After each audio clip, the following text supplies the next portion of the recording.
Ngibingelele kuwe mlaleli, ngiyethemba ukuthi-ke uyaphila-ke. Mina-ke nje engizocela kuwe-ke laphana-ke ukuthi-ke uma kuwukuthi-ke usamusha-ke kulona-ke ikhasi-ke leli-ke noma-ke ukuthi-ke uyaqala ungena kulona-ke wenze nje okulungile-ke laphana-ke ungixhase-ke ungaphumi ungalicindezelanga-ke ibhathini usubscribe nje akubizi imali kumahhala nje kusho nesenti-ke elimnyama-ke leli ukuze ukwazi ukuthi uqhubeke uthole nezinye-ke iy'ndaba-ke ezintsha-ke nje engizobe ngiyifaka kulona-ke ikhasi-ke leli-ke kusukela-ke manje-ke ukuze zingakuphuthi-ke lezo y'ndaba ongenza njengamanje ukuthi-ke ungabe ucindezela-ke ibhathini usubscribe njengamanje.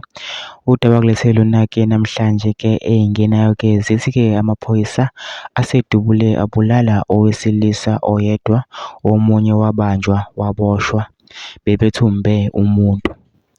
Amaphoyisa athole iripoti ngomuntu othunjiwe ebese ebabhizi afuna aze afika kule ndlu la kuthunjwe khona umuntu. Bathe befika bathi-ke bayabheka bahlangabezwa inhlamvu labalisa badubula amaphoyisa ebese amaphoyisa-ke nawo-ke ebuyisela-ke badubula lona ophethe isibhamu washona.